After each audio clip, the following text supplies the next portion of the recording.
Hi, and welcome to this episode of the Keto Vegan. I'm Rach. I am your host. As well as doing the podcast and being a hypnotherapist, I also do, I'm thinking that I do other things as well, but I'm an online marker trainer, and I assess the speaking and listening part of the English functional skills course. And with this, there's an individual presentation and then followed by a group discussion. And the title for the group discussion is Climate Change, Global Warming, Whose Responsibility Is It and How Do We Experience It? Not exactly that, but that kind of thing. And as a vegan, as passionate for animals, passionate for the planet, and I think we know the answer, right? We know the answer. The most effective way is to stop eating animals and go vegan, go plant-based, turn vegan. Anyway, so I sit here during these assessments silently, not allowed to share my opinion, not allowed to ask questions, just guide them through it, observe it, take lots of notes and decide whether they pass or fail. And I've been doing this for a while now, and I find it so frustrating.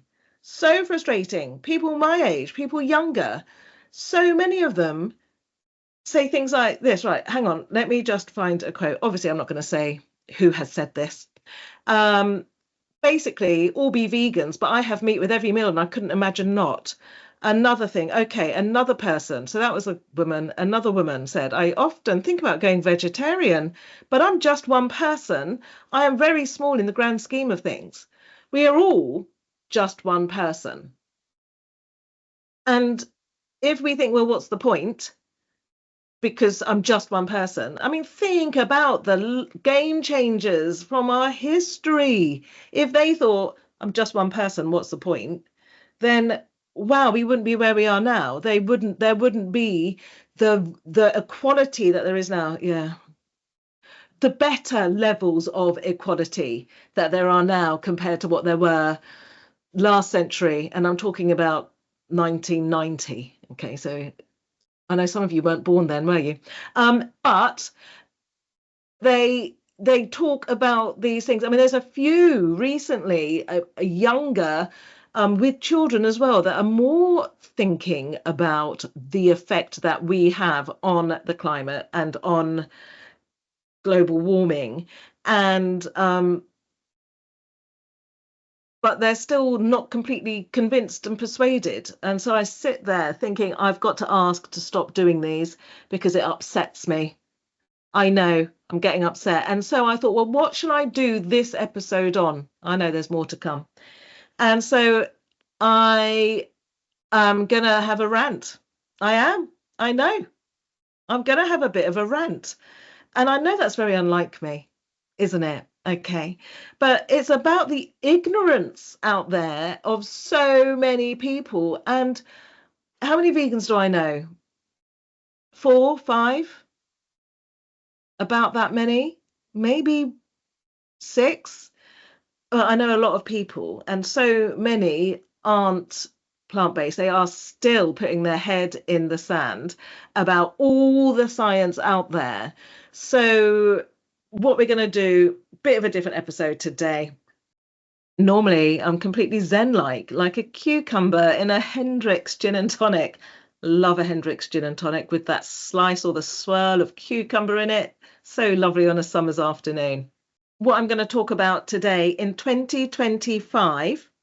Why is it that so many people are not listening to the facts, to the data, and not and why do they think that veganism is just for people like, oh, that's Rachel, she's a bit extreme. Yeah, keto as well, I know. But it's not, veganism isn't just for Instagram influencers. It's not just for TikTokers. Being a vegan isn't just a fad. It is a legitimate, planet-saving, life-extending, compassion-infused way to live. So let's start with the basics.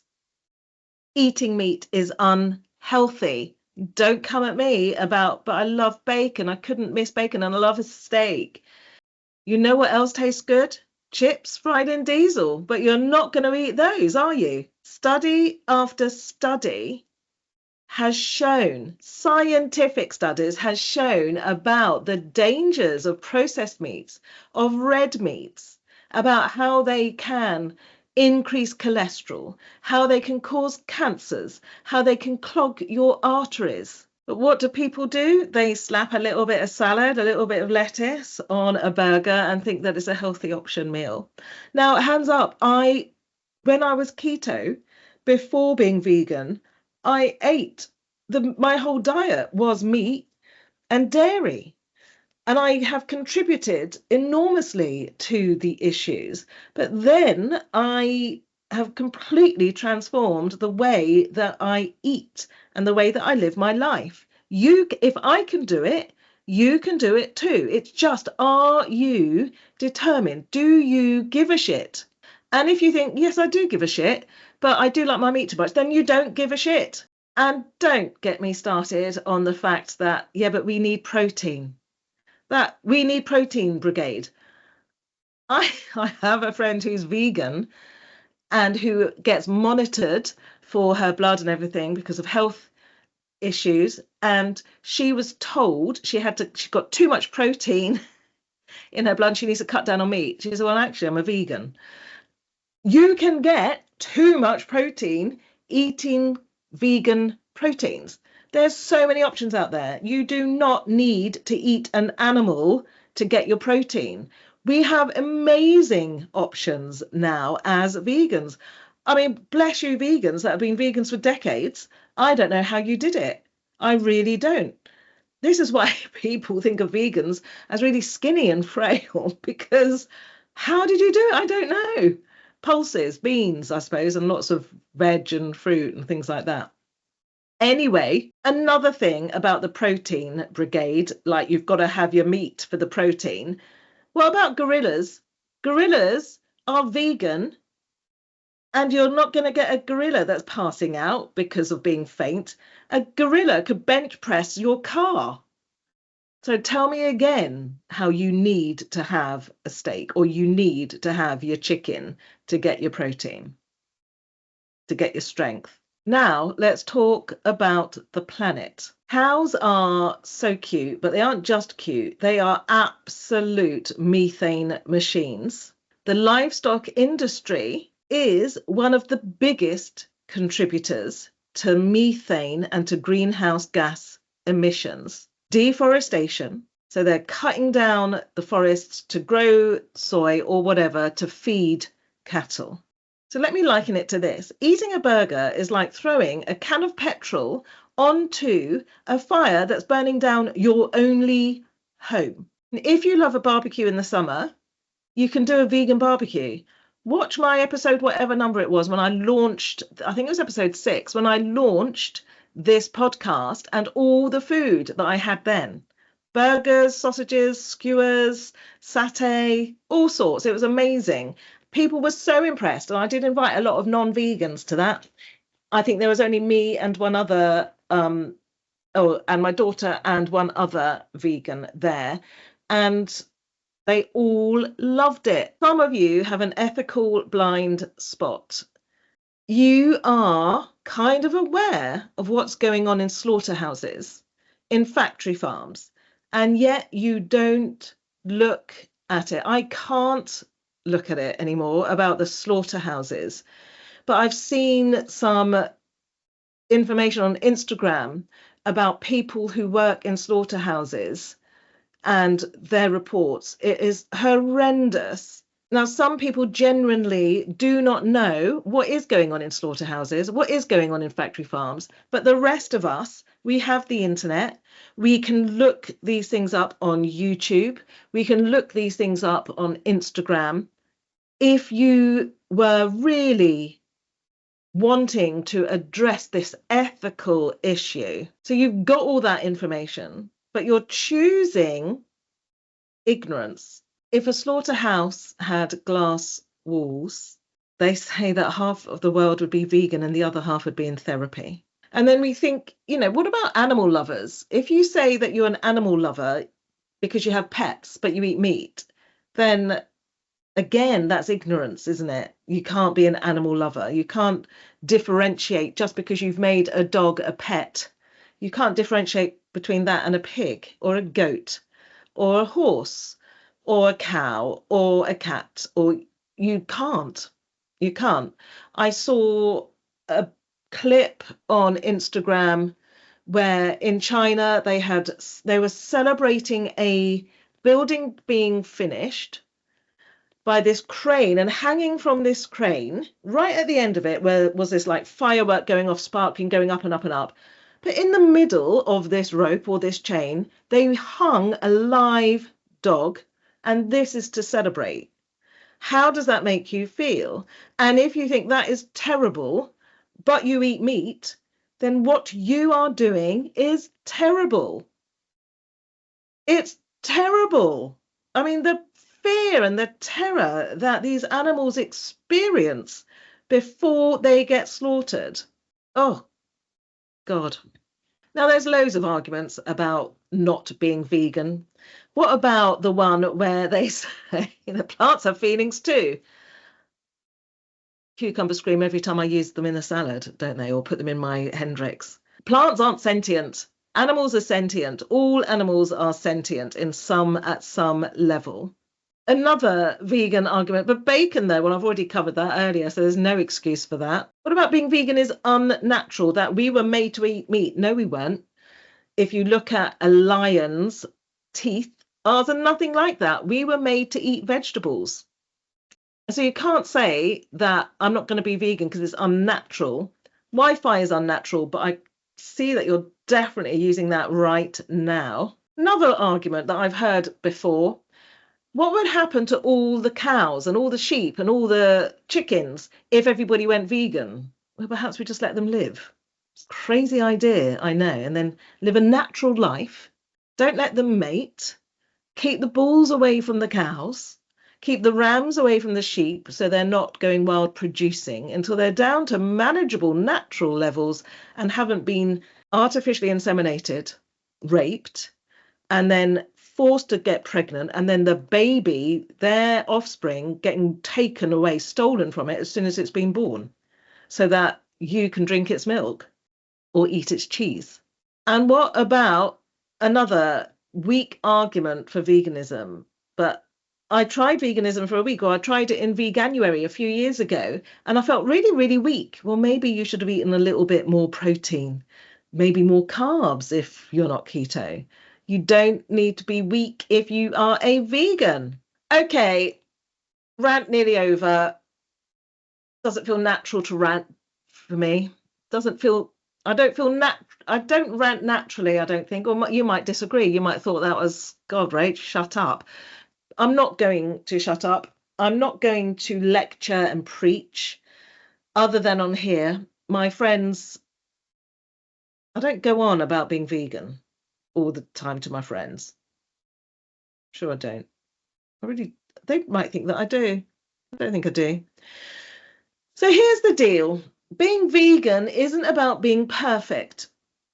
It is about making much better choices for your health, for our planet, and for the animals. We all want to survive.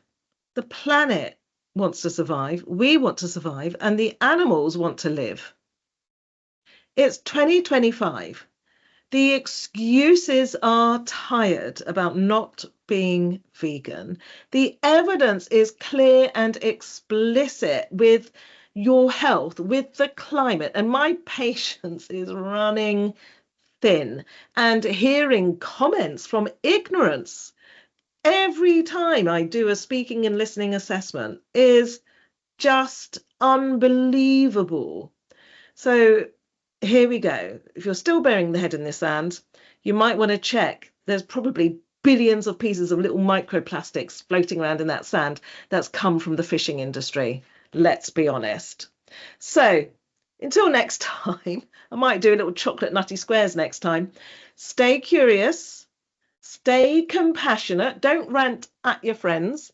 Just maybe have a rant somewhere else that's safe, like a podcast that anybody can see. Yeah. And for the love of all things plant-based, wake up and smell the vegan bacon. Until next time.